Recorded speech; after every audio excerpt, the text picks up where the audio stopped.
4th of July is a birthday. Nobody in the right mind, I don't know. I don't know of any birthday where the celebration includes like reminders of how great that, well, I don't know, maybe there are, but like I understand the sense of like what we do on 4th of July is an exaggeration of something that is good. And it's a birthday. Like, what do we do on 4th of July? How should it differ any from, like, say, a national birthday? Sure, celebrate.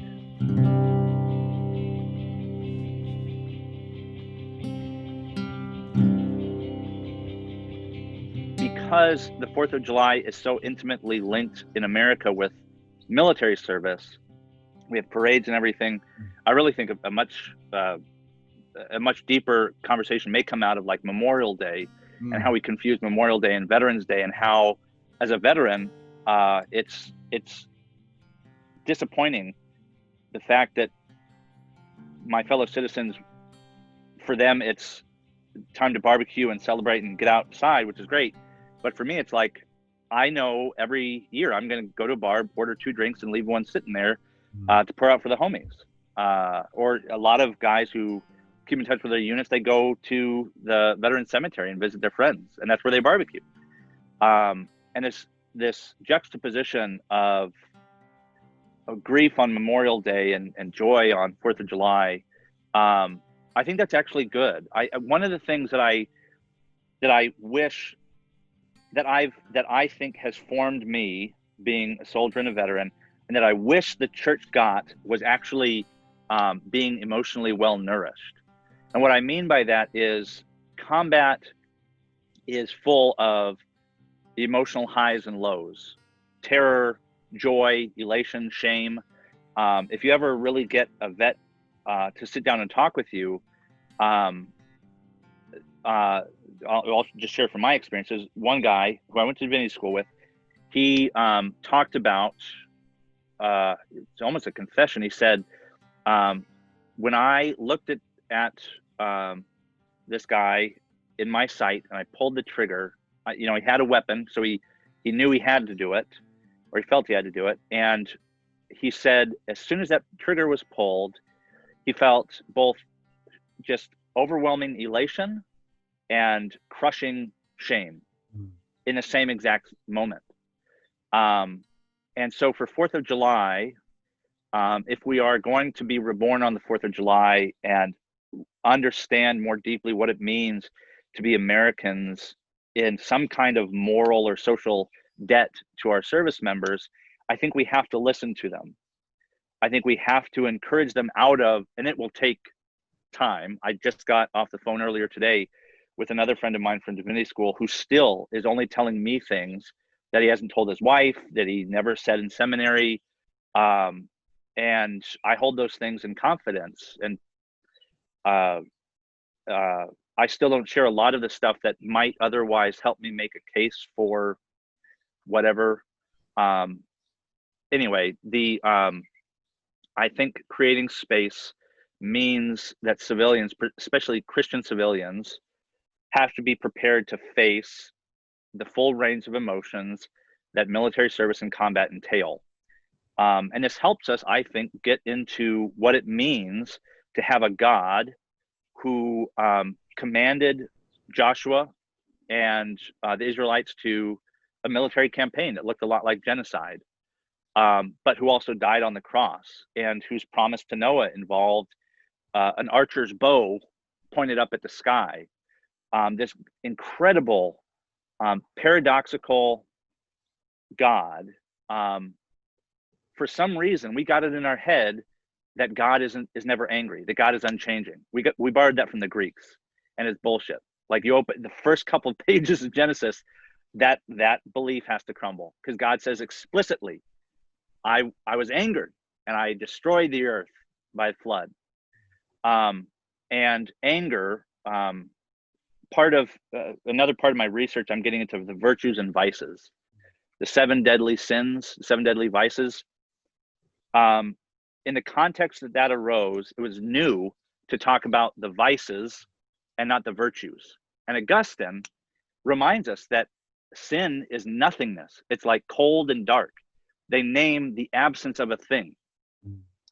And so, for whatever reason, Evagrius Ponticus in the late 200s writes on these 8 evil thoughts. He's writing to monks about temptations. And at that same time, around that same time, another Christian poet by the name of Prudentius, he's the first one to write about the virtues and vices, and they go to battle against one another. And it's really popular in the medieval period during the Crusades. But anyway, somehow we start talking about these vices, and we lose sight of, by trying to avoid being something bad, we forget that the point is to do and be something and someone that is good. And I mentioned the virtues and vices because we may know that anger is one of the vices. It's one of the sins. That's wrong. Anger is an emotion. We all have emotions, including God. And the point of emotions is not to avoid them, to not deny them, but to experience them. Anger and violence are not the same thing.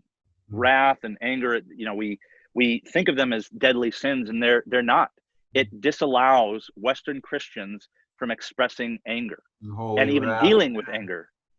And so I've told friends this before. As a veteran, the one emotion I'm not allowed to show is anger. And so if I raise my voice to you, and if I get animated, I'm passionate about this. That's why I'm kind of yelling. Okay, settle but down.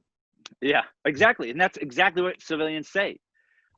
If I show anger to you and I get in your face and point your finger, that's me being vulnerable to you.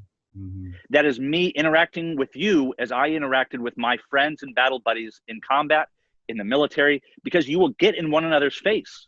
You don't have a choice. You don't get to pick who you go into combat with. You don't get to pick your family. You don't get to pick any of that stuff. And because you don't get to pick, you have to deal with all of the ugliness and the beauty of these people that you're in communion with.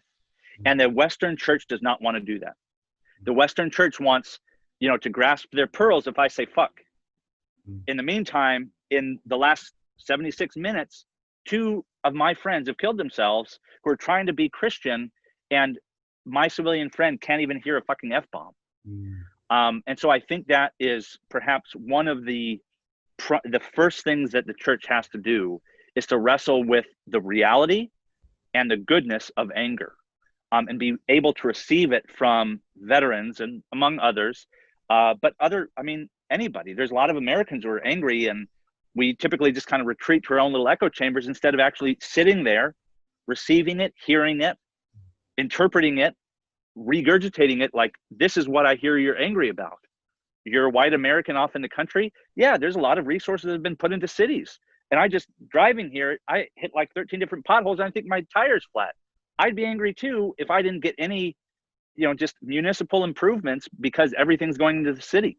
And when we talk about urban and rural people hear urban and does or doesn't include some connotations of race, like, I can understand that.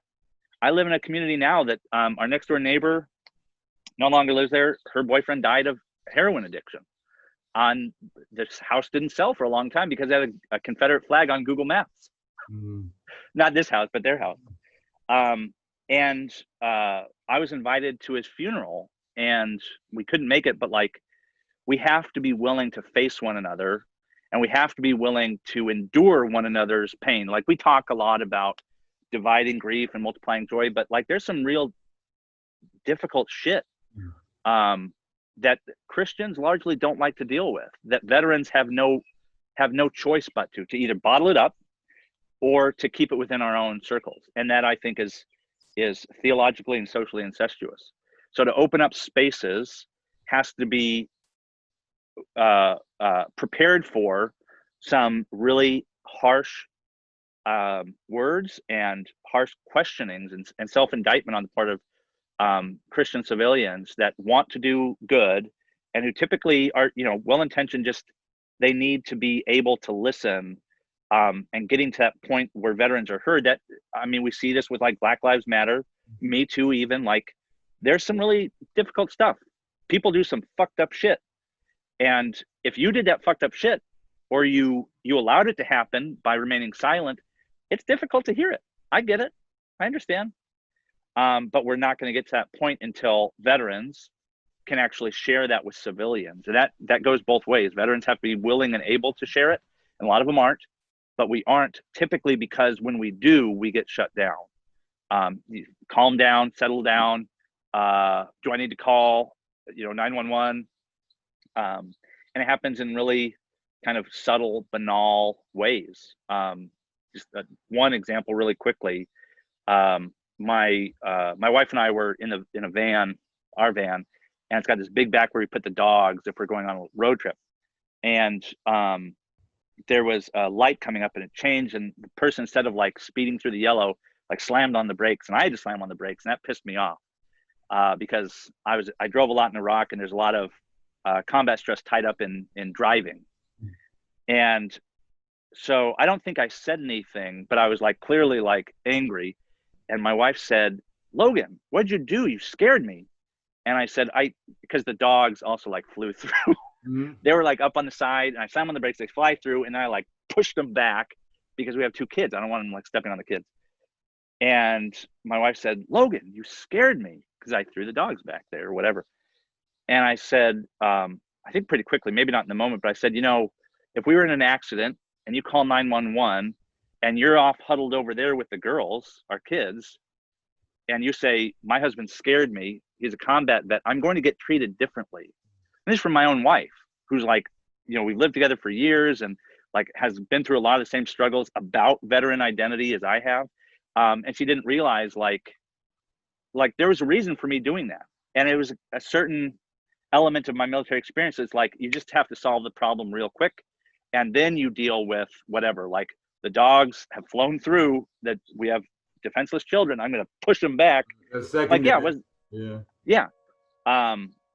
And so it happens in really unintentioned ways, but we've seen this before. We've seen this with sex and gender. We've seen this with race. But we have to start thinking about military and veterans as an underprivileged group, class. And until we get there, I think we're going to continue to see that anxiety, that alienation between military and civilian that keeps us in our boxes. And for some of us wishing to depart and be with Christ instead of staying here and figuring it out together as one body.